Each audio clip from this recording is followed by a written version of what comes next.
John McGuire, teacher at Fort King Middle School, has a passion for music, especially music played on the guitar. He formed the guitar club 3 years ago, and the club has been meeting every Tuesday since. It's a different offering for people, that have other kinds of offerings in school, like, athletics or academic team. Guitar club the idea is just to have fun, kind of a low-pressure situation where you get to learn a little bit about guitar. And I love acoustic music, so getting people together and learning some songs that's where I live. So that's what I like to do.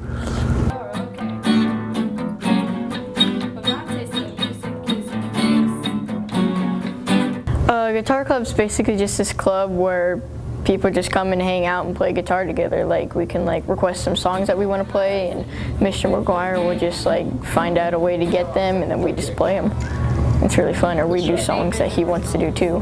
My dad played guitar for a while and everything, and he inspired me to do it too. And it started getting fun, so I started learning more, and then my grandparents bought me lessons, so I got to play with Johnny more too, which we can hang out and do stuff like we wouldn't normally be able to do in school because we're learning. So if you really get into music and you really just say guitar and you really want to learn, you got to put some time in, and you got to have some discipline.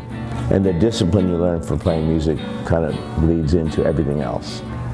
If you put the time to learn music, if you're able to put the time into academics, other things, because it's really a discipline.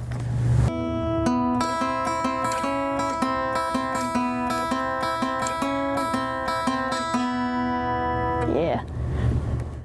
We found out at the end of last year that the state of Florida is going to require our District Teacher of the Year portfolio to be turned into them by the first Friday in February.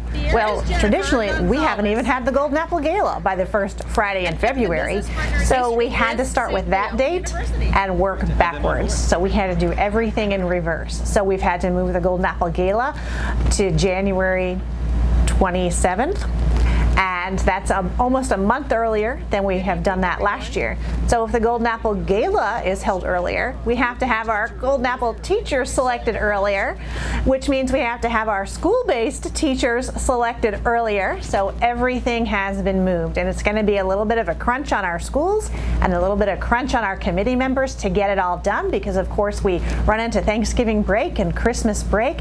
Hopefully we've put together a calendar and a schedule that will allow this to take place smoothly. It's going to be a crunch really on our volunteer committee members, because they have 52 portfolios to read, both rookies and teachers on those committees. And so reading and scoring 52 portfolios takes a lot longer than you would think it does. And they're going to have that done and be ready to start interviewing teachers before Thanksgiving. And classroom observations will start right after Thanksgiving. Now, traditionally, we've liked to not do classroom observations until after semester change, especially if you have a secondary teacher that is changing students for that semester. So we have tried to bring everything forward so that we're doing that before semester change now, but we didn't want to go right up until Christmas break, but we're almost there. We gave a couple of days leeway because we know that our students get a little antsy, our teachers get a little antsy, and sometimes they have special celebrations planned or programs planned in their classroom, and it won't be a typical day teaching for them. Since we had to move Golden Apple up a month earlier into January, right around the time we used to have the School-Related Employee of the Year luncheon, we have moved School-Related Employee of the Year luncheon up to before Christmas break. So that will be in December. So you can see the dominoes have just started falling, and we've tried to put everything into place, and hopefully it's going to be successful like it always is. Speaking of the School-Related Employee of the Year, we surprised the 5 finalists for that award tomorrow. And what a better day to do that than National Education Support Professionals Day. We'll be visiting the 5 finalists and inviting them, along with all of the other School-Related Employees of the Year, to a luncheon in their honor on December 2nd, where we will announce our district School-Related Employee of the Year winner. It's week 2 of the state football playoffs, and 2 district schools remain alive.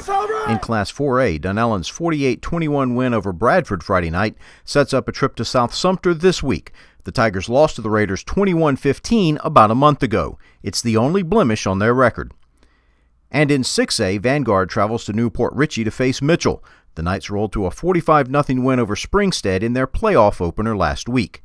Forest, Bellevue, and North Marion were all eliminated in the opening round. Students in Marion County honor our veterans by being in attendance at our local schools on Veterans Day, learning of the sacrifice our soldiers, sailors, airmen, and Marines have made in order to ensure our freedoms as a nation. Each year we join together at the Veterans Park to pay tribute in song and ceremony to those who have given their lives in service to our great nation. This year, more students than ever before participated and watched the event in person. And for the very first time, the ceremony was available for viewing live on the Marion Education Channel as well as YouTube. While Vanguard's football squad continues its quest for a state title, the volleyball team fell just short, losing to South Fork 3-1 Saturday night in the last of 9 state championship matches hosted by Westport. It was a long weekend, but it exceeded all our expectations in just about every way. Had some incredible positive feedback, and I think things went as well or better as we could hope for. The community here in Marion County really supports girls volleyball, and the numbers show. Crowds were great. They came out and supported, especially tonight for the Vanguard South Fork match. It was a great turnout all weekend, Thursday, Friday, and Saturday. An impressive turnout here in Marion County. I think we did well. Obviously, Vanguard being a part of the finals was fantastic. More than anything, though, it was a great experience for Westport, and we couldn't have done it without our staff. Our staff was incredible this week. I can't say enough about how great a faculty and community we have out here at Westport. Westport High School and Marion County Public Schools did an awesome job hosting this event this year. This facility here at Westport is one of the best in the state for hosting this. Having 2 gyms, being able to have a practice gym, to be able to set up for the state tournament itself and to have those games. This is a phenomenal facility, and we're really excited here at Westport. I'm ready for a nap, but and I'm ready for about 360 days of rest, but we do it again for sure. We enjoyed ourselves. It was a great experience.